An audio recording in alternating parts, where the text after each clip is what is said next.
함이더라. 아멘. 이제 모두 자리에 앉아주시기 바랍니다.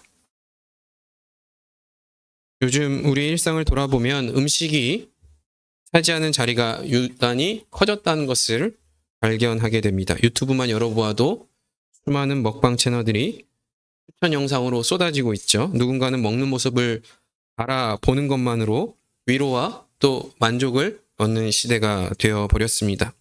혼자 밥을 먹는 사람들은 화면 속 타인의 식사를 통해서 외로움을 달래기도 하는 것 같아요. 지친 하루의 끝에 사람들은 음식 앞에서 잠시 마음을 또 지쳤던 그 마음들의 무장을 해제하기도 합니다.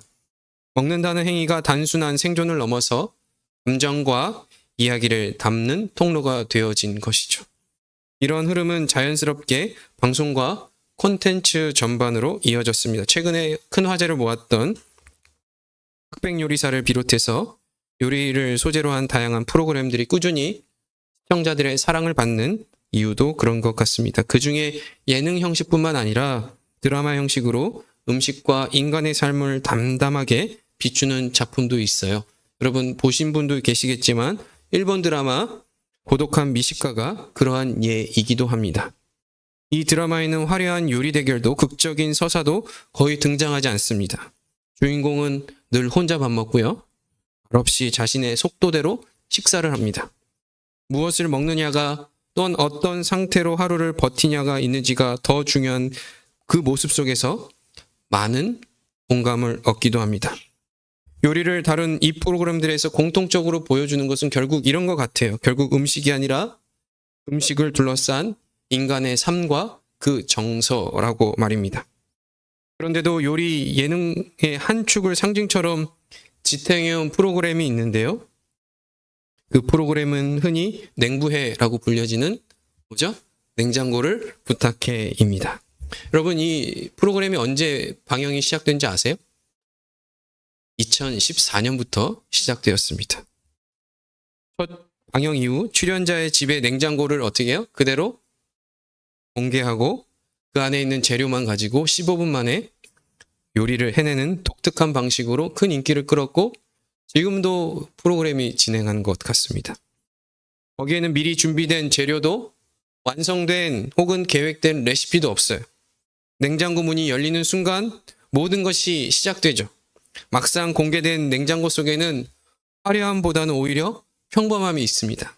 오래 두었던 재료들, 어디에 써야 할지 모르겠어서 그냥 내버려둔 재료들, 또 버리기엔 아깝고 또 쓰자니 또 쓸 수 없는 그 재료들이 그 안에 가득 담겨져 있습니다. 참고로 저는 개인적으로 무한도전이 종영된 이후에 아예 예능을 끊어버렸습니다. 그래서 이번 설교를 준비하면서 냉부회에 대해서 좀 말씀을 드려야 되니까 냉부회 하이라이트를 좀 이렇게 돌려서 봤어요. 그런데 그 안에서 프로그램의 재밌는 요소를 발견했는데 그것은 바로 화려해 보이는 연예인들의 삶과 달리 그들의 냉장고가 있는 그대로 스튜디오에 옮겨지고 냉장고의 문이 열리는 순간 은밀한 공간이 드러나게 됩니다.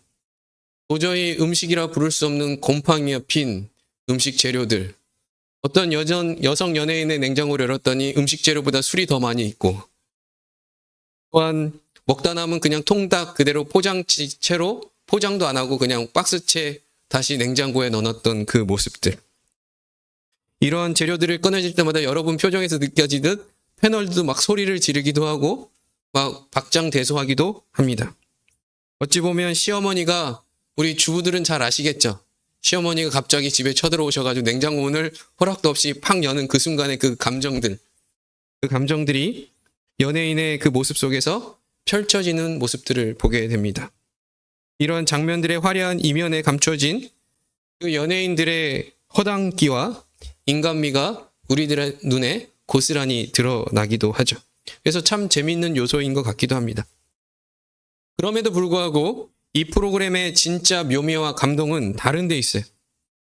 과연 이것 갖고 음식이 만들어질 수 있는가라는 의문, 버리기엔 아깝고 나중에 먹어야지 하면서 냉장고 한 귀퉁이에 쌓아놓았던 말라 비틀어졌던 그 식재료들이 셰프의 손에 쥐어지게 되자 순간 전혀 예상치 못했던 맛과 또 또한 맛있는 음식으로 태어나는 장면입니다. 저는 심지어 이 장면도 봤어요. 여러분, 소위 말해서 뭐 도리토스 같은 어떤 스낵 봉지 있잖아요. 거기 보면 이제 시즐링 같은 게 되게 많이 있는데, 그걸 뜯어가지고 육수에다가 이렇게 들이부어서 같이 이렇게 담궈서 그 국물만 빼내서 함박 스테이크에 이렇게 붓는 모습을 봤습니다. 저는 생각보다 되게 맛있다고 사람들은 평가하더라고요. 바로 이러한 재탄생의 말로 이 프로그램이 주는 감동의 핵심이 아닐까라는 생각을 해보게 됩니다. 재료가 특별해서가 아니에요. 요리하는 손이 다르기 때문이죠. 어쩌면 오늘 우리가 마주하게 될 성경의 이야기도 바로 이 냉부회와 닮아 있기도 합니다. 음식으로 만들지 못한 채 방치된 식재료와 같이 우리의 삶도 그러한 버려진 삶인데 누구의 손에 의해서 새롭게 탄생되어지는 이야기 말이죠. 오늘 성경의 이야기는 사사들의 영웅담이 아닙니다. 그저 한 여인, 남편의 사랑을 받았던 여인이지만 자식을 갖지 못한 여인의 애환으로 시작하고 있습니다. 1절과 2절 말씀입니다. 우리 함께 읽어보도록 할까요? 에브라임 산지 라마다임 소빔에 에브라임 사람 엘가나라 하는 사람이 있었으니 그에게 두 아내가 있었으니 한 사람의 이름은 한나요 한 사람의 이름은 분인나라. 분인나에게는 자식이 있고 한나에게는 자식이 없. 저는 오늘 이야기로 그동안 우리가 살펴보았던 사사기의 이야기를 마치려고 합니다. 왜냐하면 아이를 갖지 못한 이 여인 한나의 이야기는 사사의 시대의 문을 닫고 왕국의 시대의 문을 연 사무엘 탄생에 관한 이야기이기 때문입니다. 또한 사도행전에서 누가는 이렇게 이야기해요. 선지자 사무엘 때까지 사사를 주셨더라입니다. 누가는 사사기의 그 종료를 누구로 얘기한다고요? 사무엘로 이야기하고 있습니다. 그렇기 때문에 오늘 한나의 이야기는 사사기와 전혀 무관한 내용이 아닙니다. 어쩌면 우리가 사사기 마지막에서 사사기 내내 우리에게 반복해서 들었던 질문, 그때 이스라엘의 왕이 없으므로 사람이 각기 자기 소견에 옳은 대로 행하였다라는 이 말씀에 대한 진정한 답이 오늘 이 이야기 속에 담겨 있는지도 모르겠습니다. 그래서 오늘 저는 사무엘 선지자 탄생 이야기를 통해 그동안 총 12번에 걸쳐서 살펴본 사사의 이야기를 마치려고 합니다. 오늘 본문의 이야기는 불임으로 고통받는 한 여인의 이야기로 시작합니다. 사실 불임이라는 주제는 성경에서 자주 반복되는 주제입니다. 오늘 말씀은 출산하지 못한 한나의 현실을 이렇게 묘사하고 있습니다. 5절과 6절 말씀 함께 읽어보도록 하겠습니다. 그러나 여호와께서 그에게 임신하지 못하게 하시니 여호와께서 그에게 임신하지 못하게 하심으로 그의 적수인 분인나가 그를 심히 격분하게 하여 괴롭게 하더라입니다. 자세히 보면 오늘 말씀은 아브라함의 이야기와 많이 닮아 있어요. 아이를 낳지 못하는 아내, 현실을 안타깝게 여겨서 첩을 통해서 아들을 얻으려 했던 상황, 그리고 시간이 흐르자 아들을 가졌던 소실이 아이를 낳지 못했던 본처를 괴롭히는 그 모습까지 마치 데칼코마니처럼 접혀있는 모습을 우리는 보게 됩니다. 또한 말씀은 분명히 말해요. 한나가 임신하지 못한 것은 단순히 우연이 아니라 육체적 한계가 아니라 여호와께서 그에게 임신하지 못하게 하시니라는 표현에 보듯이 이 모든 상황의 주도권이 하나님께 있다라고 우리에게 가르쳐주고 있습니다.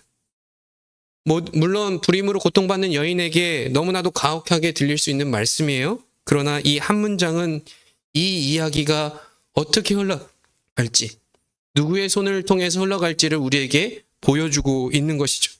이 문제를 시작하신 분도 하나님이요, 이 문제를 해결할 수 있는 분도 하나님이라는 사실을 우리에게 가르쳐 줍니다. 다시 말해서 한나의 슬픔은 우연히 만들어낸 비극이 아니라 하나님의 계획 속에 놓여 있었다라고 말이죠. 한나의 눈물이 기쁨으로 바뀌는 과정 속에서 이스라엘을 구원하실 분이 누구인지, 그리고 하나님께서 그 이스라엘을 어떠한 방식으로 앞으로 구원해 내실 것인지를 드러내기 시작한다라는 것입니다.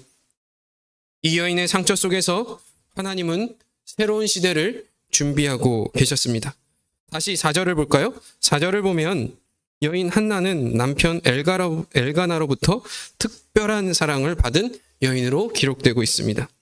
여기 보면 제사 후에 제사장에게 드린 제물 나머지 고기, 모든 고기 예전에 보면 제사를 드리면 다 드린 건 아니에요. 일부를 하나님께 드리고 남은 고기를 먹거든요.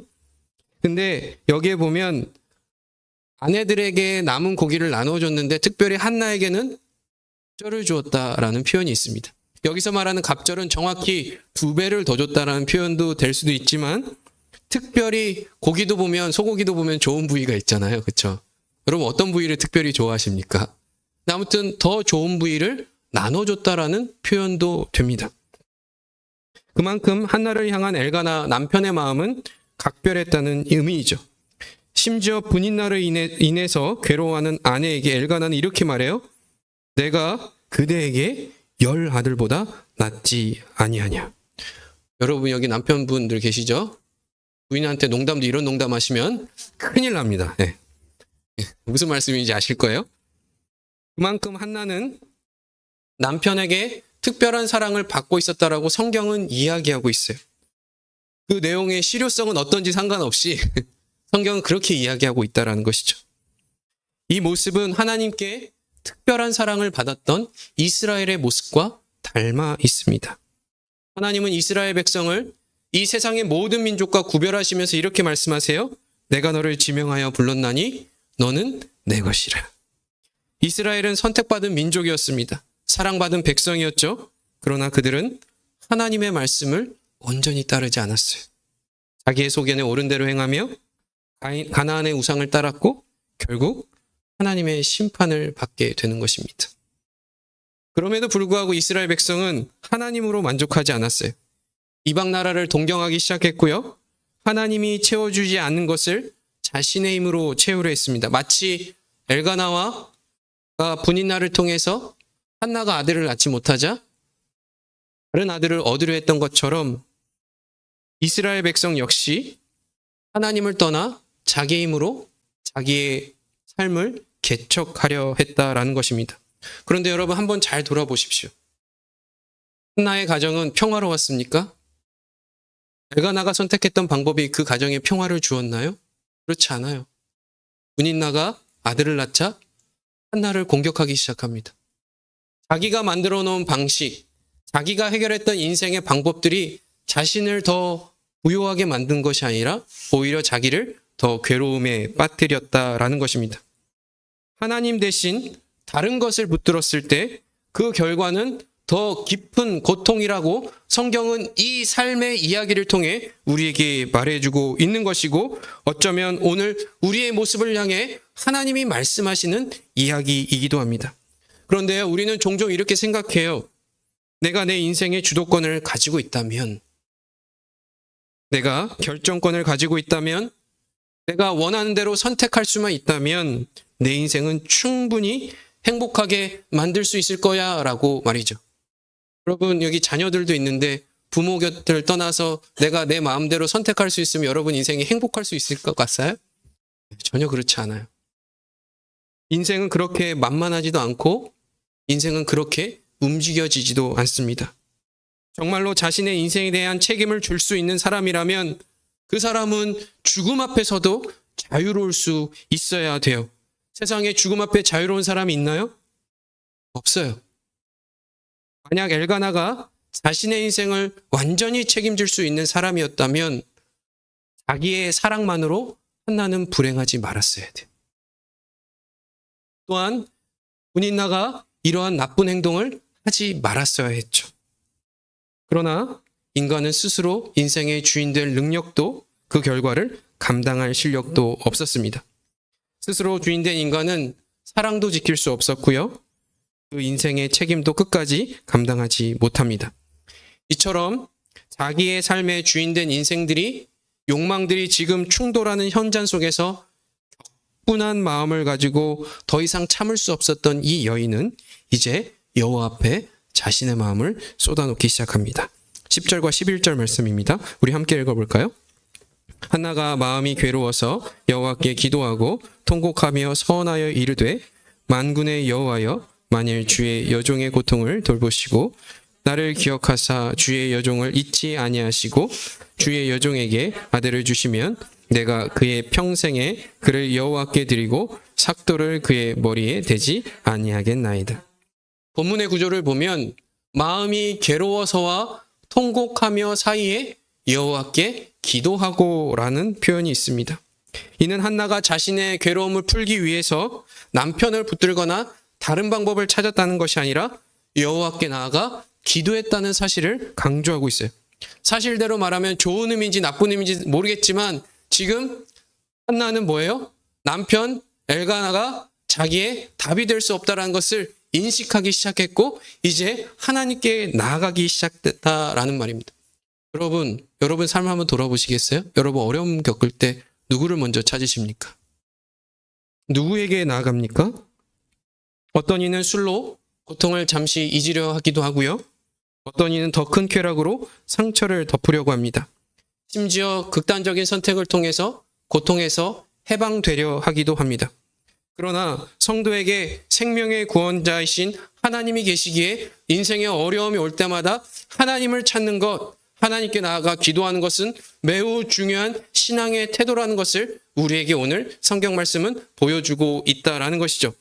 그런데 여러분, 자세히 오늘 한나의 기도를 들여다보면 조금 다른 면을 볼 수 있습니다. 그녀가 지금 기도하고 간구하는 내용은 무엇일까요?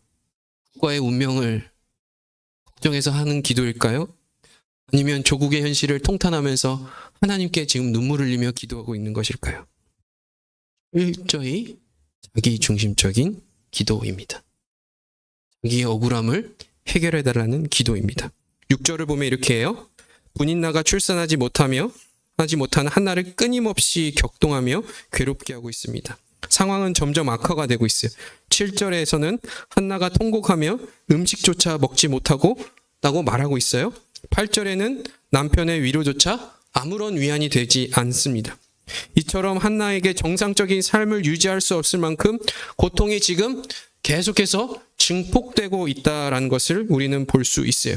그렇기 때문에 그 고통에서 벗어나기 위해서 무엇으로 지금 한나가 나아가고 있냐면 11절에 아들이 태어나면 어떻게 해요? 나실인으로 바치겠다입니다. 여러분, 나실인으로 바칠 아들을 왜 달라고 간구하고 있을까요? 이것은 하나님을 사랑해서 하나님을 귀히 여겨서 하나님께 나의 모든 것을 드리고 싶은 순수한 열정이 아니에요. 한나에게 중요한 것은 아들 그 자체의 존재 가치보다 자신의 억울함을 끝내줄 수 있는 그 도구가 누구였다고요? 아들인 거예요. 하나님이 나에게 아들을 주면 난 하나님께 바칠 수 있어. 그 말은 하나님 내 고통을 끝내주십시오라고 말하고 있다라는 것입니다. 많은 사람들은 한나의 기도를 기도의 모범이라 이야기하고 있습니다. 그러나 이것은 성경이 우리에게 가르쳐주고자 하는 그 핵심 내용은 아니라는 것입니다. 오히려 이 한나의 기도를 통해서 우리가 주목해야 할 것은 무엇이냐면 하나님을 사랑하는 열망이 완전해서가 아니라 자신의 고통을 해결해달라는 절박한 기도 위에 지금 하나님께서 무엇으로 응답하고 있느냐라는 점입니다. 그녀의 기도 안에는 하나님을 감동시킬 만한 공로가 없어요. 하나님의 은혜를 이끌 만한 조건도 보이지 않아요. 분인나를 인해서 격분한 아내에게 위로한답시고 내가 그에게 여러 아들보다 낫지 아니하라고 말했던 그 철부지 같은 엘가나나, 분노를 삭히지 못한 채 통곡하며 아들을 주면 내가 아들을 바치겠습니다라고 서원하고 있는 한나나, 이들 모두에게서 우리는 사사기에 여전히 어두운 그림자를 발견하고 있다라는 거예요. 여전히 인간 중심적이고 여전히 자기 문제 안에 갇혀있는 사람들을 보고 있다라는 것이죠. 그런데 그 자리에 하나님께서 은혜를 베풀기 시작하십니다. 사사기에 막막하고 답없는 상황을 다시 재현하고 있는 이 가정에 하나님께서 은혜를 부어주시는데 그 은혜가 바로 사무엘입니다. 여러분, 사무엘은 단순한 선지자가 아니에요. 사무엘은 왕정의 문을 여는 선지자이며 다윗에게 기름을 부어 메시아 왕국을 시작하는 선지자입니다. 다시 말해 자기 상황에 매몰되어 있어서 아들을 구했던 한 여인의 태중에 지금 하나님은 아브라함과 이삭과 야곱에 약속하셨던 그 언약을 다시 이어가기 시작하신다는 사실이죠. 사사시대 내내 자기의 소견에 옳은 대로 행하며 하나님의 진노를 자초했던 이스라엘이었지만 하나님은 그 약속을 멈추지 않고 있다라는 것입니다. 그 약속은 받을 만한 자격이 없는 여인의 태중에서 지금 이어지고 있다라는 것이에요. 우리는 이를 통해 분명히 보게 되죠. 하나님의 구원의 계획은 사람의 조건에 의지하지 않습니다. 오직 하나님의 신실하심에 근거하죠. 이처럼 오늘 우리 역시 사사기의 모습처럼 살아가요. 여전히 우리는 자기중심적으로 살아갑니다. 여러분 하나님 앞에 나와 기도하는 그 기도의 내용은 대부분 내 인생의 문제를 해결해달라는 것이 대부분입니다. 그럼에도 불구하고 우리가 한나의 기도에서 한 발자국 더 나아가지 못하는 기도를 드리는 우리의 현실 속에 있음에도 불구하고 우리에게 소망이 있음은 무엇입니까? 우리에게 가진 가능성이 남아 있어서요? 아니에요. 신실하신 하나님의 사랑이 우리를 붙들고 있기 때문입니다. 결코 변치 않는 그 신실하신 사랑이 소망 없는 우리의 인생 안에 참된 소망을 담아내고 있기 때문입니다. 그렇기 때문에 오늘 우리의 인생에 의미가 있습니다. 그래서 우리의 하루에 가치가 있는 거예요. 우리의 열심히 노력이 허공을 가르는 주먹질이라 할지라도 그것이 헛되지 않으면 신실하신 하나님께서 우리의 실패 위에도 구원이라는 하나님의 은혜를 담고 있기 때문입니다. 사랑하는 성도 여러분, 사사기 시대는 왕이 없으므로 각기 자기의 소견에 옳은 대로 행하였다라고 끝나고 있어요. 그러나 하나님은 사무엘을 여시면서 다시 구원을 시작하고 있다는 사실을 기억하시기 바랍니다. 이스라엘은 반복해서 무너졌지만 하나님의 언약은 한 번도 무너지지 않았습니다. 한나의 기도가 위대한 이유는 그 기도 속에 순결한 동기와 완전한 헌신이 담겨 있어서가 아니라 억울함과 절박함 속에 터져나왔던 그저 본능적인 기도였지만 하나님께서는 그 위에다가 사무엘을 담고 계신다는 사실 때문입니다. 마찬가지죠. 우리가 드리는 지금의 예배, 우리가 드리고 있는 지금의 기도, 우리가 붙드는 신앙이 위대한 이유는 우리가 보여주는 그 신앙의 모습이 하나님을 감동시킬 수 있어서가 아니라 하나님께서 예수 그리스도로 답하셨기 때문입니다.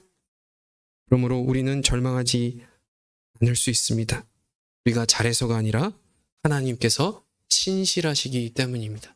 그 신실하신 하나님의 사랑을 오늘도 의지하여서 삶의 자리에서 주님을 온전히 붙잡고 믿음 안에서 온전한 신앙을 걸어가시는 복된 성도 여러분 되시기를 예수 그리스도의 이름으로 축원드립니다. 이제 다 같이 자리에 일어나셔서 오늘 들으신 말씀을 가지고 찬양 이후에 함께 기도하는 시간을 갖도록 하겠습니다. 오직 주님의 은혜, 그 신실하신 사랑을 붙잡고 나아가겠다라는 그 믿음의 고백을 갖고 우리 함께 찬양하며 나아가도록 하겠습니다.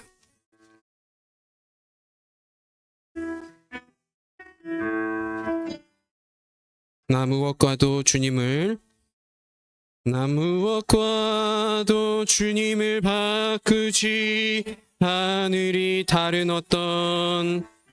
다른 어떤 은혜 구하지 않으리.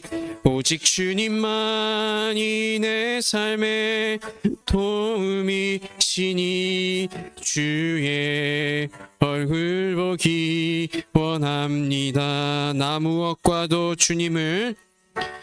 무엇과도 주님을 바꾸지 않으리. 다른 어떤 은혜 구하지 않으리. 다른 어떤 은혜 구하지 오직 주님만이 내 삶의 도움이시니 주의 얼굴 보기 원합니다. 얼굴 보기 원합니다. 주님 사랑해요. 주님 사랑해요. 온 맘과 정성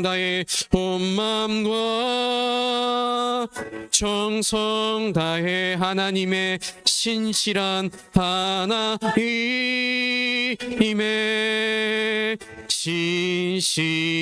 친구 되기 원합니다. 친구 되기 우리 다시 한번 고백하겠습니다. 나 무엇과도 주님을 바꾸지 않으리. 다른 어떤 은혜 구하지 않으리. 오직 주님만 내 삶의 도움이시니 주의 얼굴 보기 원합니다. 주님 사랑해요. 주님 사랑해요.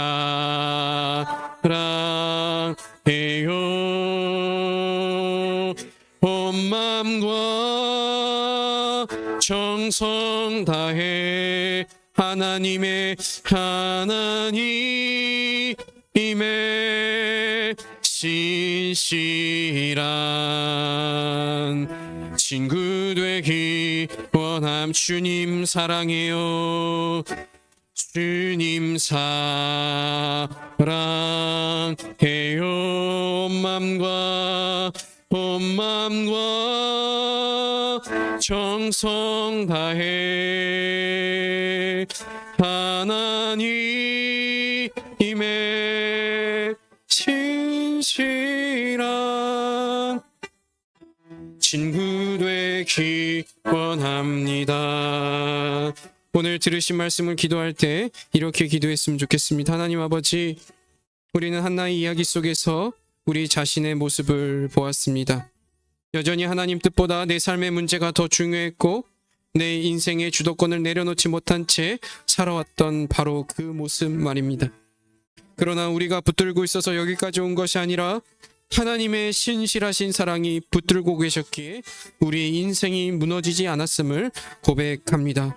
우리 안에 있는 자랑할 것도 내세울 것도 없음을 이 시간 인정하며 나아가오니 이제 우리를 살게 하는 것이 우리의 결단이 아니라 하나님의 은혜임을 붙들게 하옵소서. 우리의 열심이 나를 붙잡고 있는 것이 아니라, 우리의 열심이 우리의 가정을 지키고 있는 것이 아니라, 우리의 가능성이 아니라 오직 당신의 신실하신 사랑이 우리를 붙잡고 우리의 가정을 붙잡고 우리의 교회를 붙잡는 우리의 유일한 소망의 고백임을 인도하여 달라고, 그러한 고백이 우리 안에 있게 달라고 다 같이 이 시간 함께 기도하며 나아가도록 하겠습니다. 기도하시겠습니다. 하나님, 우리가 주님을 바라보며 나아갑니다. 하나님, 한나의 이야기 속에 하나님 우리의 자신의 모습을 보게 됩니다. 하나님, 우리는 이스라엘 백성과 다른 모습입니까? 하나님, 우리는 그들을 비판하며 비난할 수 있어요. 하나님, 왜 그것밖에 살지 못했느냐라고, 하나님이 있음에도 불구하고 왜 우상을 섬겼느냐라고 우리는 이야기할 수도 있습니다. 그러나 하나님, 우리가 결코 다른 인생의 모습이 아님을 보게 됩니다. 하나님, 여전히 우리도 우리의 인생의 주인으로 살아가고 있습니다. 여전히 내 인생의 주도권을 내려놓지 못한 채 살아가고 있는 우리들의 모습을 보게 됩니다. 하나님의 뜻보다 내 삶의 문제가 더 중요하며 하나님, 내 인생의 문제가 더 중요하다는 것들을 알게 됩니다. 하나님, 하나님을 사랑하는 것보다 세상을 사랑하는 우리들의 모습들이 더 있음을 고백하고 나아가오니, 하나님, 이 시간 우리가 다시 한번 우리 자신을 돌아보아 우리의 믿음을 다시 한번 세워갈 수 있도록 주님이여 인도하여 주옵소서. 우리 가정이 이 자리까지 올 수 있는 것, 내 인생이 하나님 무너지지 않고 실패하지 않고 하나님 내 가정이 무너지지 않는 것은 나의 열심으로 만들어낸 나의 지식과 하나님 피땀 흘리며 밤잠을 설쳐가며 만들어낸 내 열심의 결과가 아니라 하나님께서 나를 지키시고 나를 인도하셨다는 그 사실을 우리가 바라보며 나아갑니다. 하나님, 여전히 자기중심적인 기도 위에 당신의 구원의 완성을 이루어가신 그 하나님의 신실하심을 바라보며 오늘도 믿음 안에 걸어갈 수 있도록 주님이여 인도하여 주옵소서. 하나님, 우리가 무엇으로 우리의 삶을 유지할 수 있고 우리의 삶의 가치 있다라고 말할 수 있겠습니까? 하나님, 우리는 우리의 열심이, 우리의 노력이 우리의 인생을 개선할 수 있을 것이라 말합니다. 내가 조금 더 노력하면, 내가 조금 더 희생하면 내 인생의 문제가 해결될 수 있을 것이라고 말합니다. 그것은 세상의 논리입니다. 하나님이 인생의 주인이 되지 않은 인생이 어떻게 무너지는지를 우리는 사사기 내내 통해 보고 또 보았습니다. 한나 역시 마찬가지이죠. 자신의 인생의 주도권을 내려놓지 않은 인생은 결국 망하게 되는 것입니다. 그럼에도 불구하고 이스라엘 백성이 하나님의 진노 중에도 무너지지 않는 것은 하나님의 신실하신 사랑이 그들을 붙잡고 있었기 때문입니다. 그들의 열심에 의존하지 아니한 하나님의 구원, 하나님의 약속과 당신의 그 신실하심 위에 세우신 그 구원의 약속이 이스라엘 백성을 살게 하고 또 오늘 우리를 살게 하는 사실을 기억하여서 오늘도 나를 바라보고 내 열심을 의존하는 것이 아니라 하나님의 열심과 하나님의 신실하신 사랑을 바라보며 믿음의 길을 걸어갈 수 있도록 주님 인도하여 주옵소서. 지금 고난 가운데 있는 성도들 계십니까? 슬픔 가운데 또 인생의 막막함 가운데 두려움에 떨고 있는 자들 있지 않습니까? 그것조차 하나님께 맡겨드리며 하나님께서 선한 길로 인도하실 수 있다라는 사실 속에서 오늘도 숨을 크게 쉬고 또 하늘을 바라보며 하루의 삶을 시작할 수 있는 용기와 믿음을 허락하여 주옵소서. 이제는 자격 없는 자의 자리에 오셔서 십자가로 은혜를 이루신 성자 하나님의 구속의 은혜와 인간의 조건이 아니라 당신의 신실하심으로 언약을 이어가시는 성부 하나님의 변함없는 사랑과 우리가 붙들고 있어서가 아니라 오늘도 우리를 붙들고 계심을 확증하시는 성령 하나님의 감화감동, 인도교통 축복하심이 우리의 무지함과 한계를 넘어 당신의 언약을 신실하게 이루어가시는 하나님의 은혜를 단단히 붙잡고 살아가기로 결단하며 삶의 현장으로 돌아가는 모든 성도들과 그들의 자녀들을 위해 또한 선교사들과 그 모든 사역이 위해 이제로부터 영원토록 함께 있을지어다. 아멘.